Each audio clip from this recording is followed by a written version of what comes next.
Hello আমার প্রিয় smart viewers. তো আজ আমি চলে এসেছি আমার চকলেটের এক্সিবিশনের ভিডিও নিয়ে। তো চকলেট বানানো ব্যাপারটা ভীষণ ইন্টারেস্টিং লেগেছিল আমার কাছে। যখন আমি প্রথম শুনলাম যে চকলেট বানানোরও মানে বানানো যায় নিজে হাতে বানানো চকলেট, তো ব্যাপারটা আমার কাছে মানে চকলেট বানানো শিখবো, সবাই মানে বলবে যে হ্যাঁ এই দিদিটা চকলেট বানাতে জানে, এরকম বেশ ব্যাপারটা ইন্টারেস্টিং। তো যাই হোক, তো সেটা বলার আগে আমি একটু আমার চ্যানেলের ব্যাপারে কিছু বলি।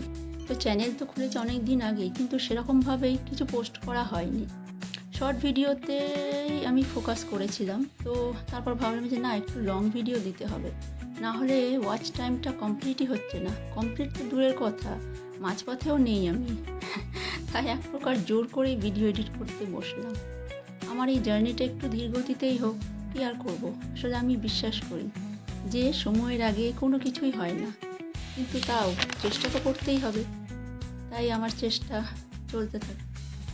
তো যাই হোক, এক্সিবিশন যে করব তার 15 দিন আগেই আমার কাছে অর্গানাইজার একজন এসে বলল আমার হাজব্যান্ডকে যে ও শুনেছিল কোথাও যে আমি চকলেট বানাই। তো জিজ্ঞেস করলো যে দেখ, তোর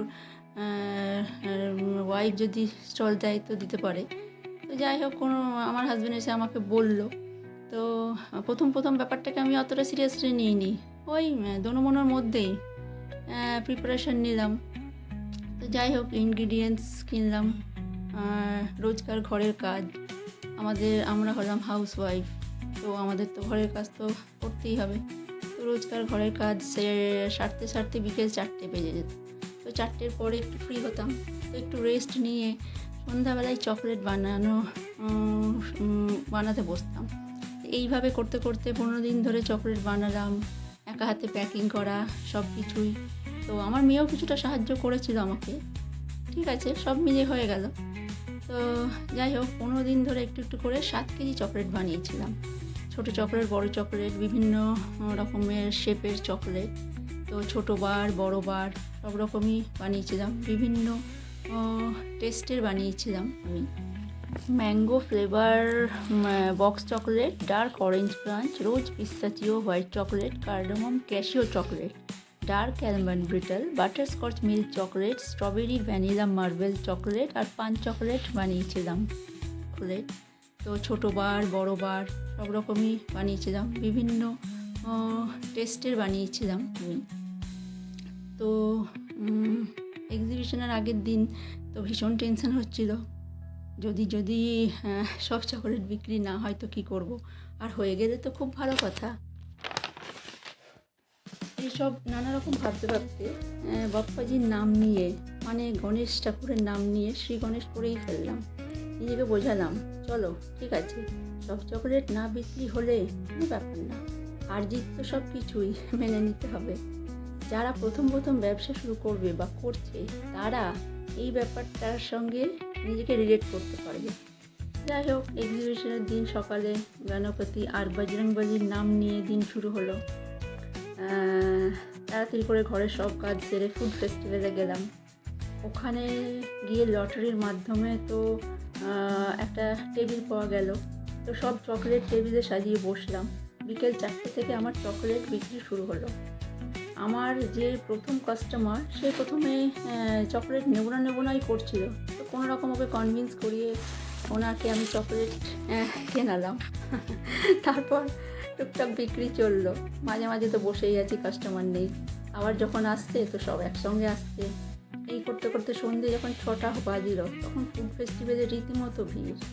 আর আমি তখনই সেই ভিড়টা যখন হলো, তখনই আমি 80% চকলেট বিক্রি করে ফেলেছি। তো আমি মনে তো ভীষণ খুশি হচ্ছি, বাপ্পাজিকে, বজরংবলীকে থ্যাঙ্কস জানাচ্ছি। মনে প্রচুর খুশিও হচ্ছে। আবার ভাবছি যদি বাকি চকলেটটাও বিক্রি হয়ে যায় তাহলে খুব ভালো হয়। তো যাই হোক, 7:15 মধ্যে সব বিক্রি হয়ে গেল। 3.25 ঘন্টার মধ্যে সব চকলেট আমার সোল্ড আউট। তো আমি তো ভীষণ খুশি, কী করবো ভেবে পাচ্ছি না, অবাক লাগছিল যে সব চকলেট বিক্রি হয়ে গেল। শেষে তো আমি আমার বরকে বললাম ভিডিও করো, আমি নাচবো। ও ও ভিডিও করে দিল।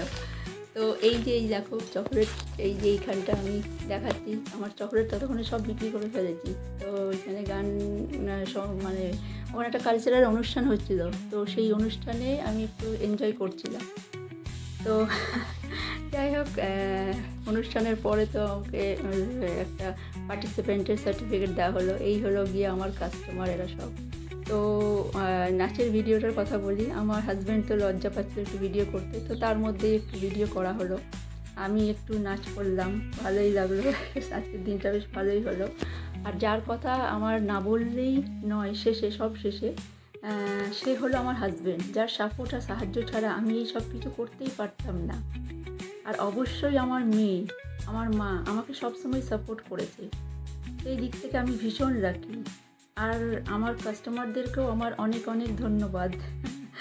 আর আমার ভিউয়ার্সদেরকেও প্রচুর প্রচুর থ্যাঙ্কস শেষ পর্যন্ত ভিডিওটা দেখার জন্য। তো সব এক্সিবিশন ডে তো শেষ হলো, আমি তো রাত্রিবেলায় বাড়ি ফিরছিলাম। আর এই হচ্ছে গিয়ে আমাদের ফেরার পথে কিছু দৃশ্য। আর এই যে এই ঘোড়াটা হচ্ছে আমাদের চিত্তরঞ্জনের, কি বলবো মানে শান।